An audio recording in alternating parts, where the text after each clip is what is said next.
if you're an Uber or a Lyft driver and you want to go out on Friday and Saturday night, you're going to encounter these drunks. And either you're for it or against it. You know, either you want to pick up these drunks or you don't. And I hear a lot of Uber and Lyft drivers say, oh, I don't want to go pick up drunks.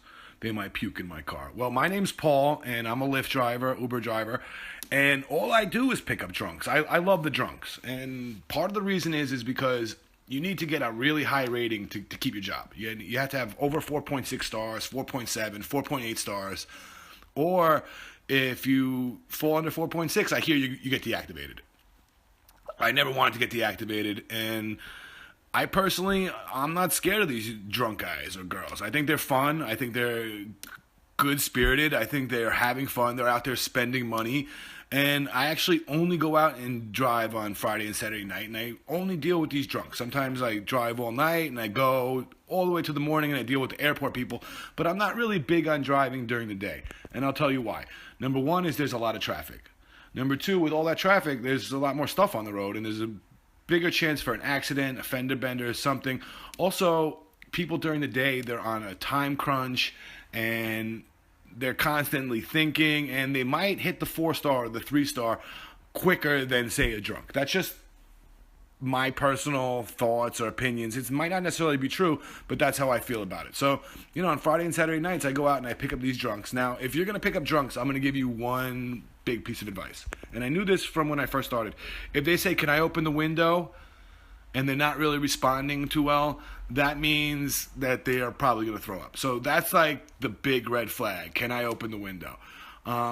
If you want to spray something in the car, you know, some kind of cologne or some kind of spray, you know, make the car smell good, drunk people aren't going to be able to handle that well, and they're probably going to have to throw up faster than, you know. But that's only 5% of the time. 95% of the time, no one's throwing up. I've only encountered it, say, 2 or 3 times out of 1,300 times. And, you know, about 1,000 of the people I picked up were probably intoxicated, and only 2 or 3 of them threw up. And all those times they said, can you open the window? So, you know, it can get pretty bad. Recently I had somebody, and I had to take them to the hospital.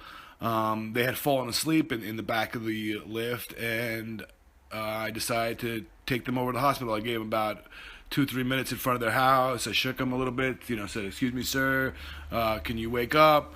And then I took them to the hospital, and that was the scariest one, you know. And I've done about 1,300 Lyfts and Ubers altogether, and that was the first time I encountered something so scary. So, you know, if you're thinking about working on Friday and Saturday night and going out and, you know, dealing with the party crew, just know that, you know, it will probably be mostly fun, a lot of good experiences, but then again, you might encounter something where the word hospital needs to be mentioned, or something life-threatening, and that is also a possibility. So if you're a Lyft or an Uber driver, just know that there is that, you know, scary situation out there. So be aware of it.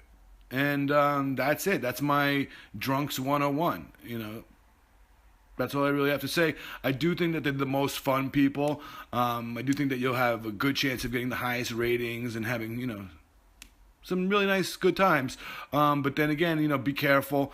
Somebody might have to vomit or something like that. But then again, be careful of something bigger than that. You know, understand that these are people, and, you know, that you need to take care of them. Once you permit them in your car and you're their driver, you need to do your best to make sure they get home okay. And you're on track. Every turn you make, every second, everything you do, Lyft and Uber have it recorded. So, you know, do the smart thing. Try to think as quickly as possible and do the rightest thing the fastest. Because if you don't, you might be responsible and blamed, and that'd be the worst case scenario. So have fun out there, but just know that you do have an important job too.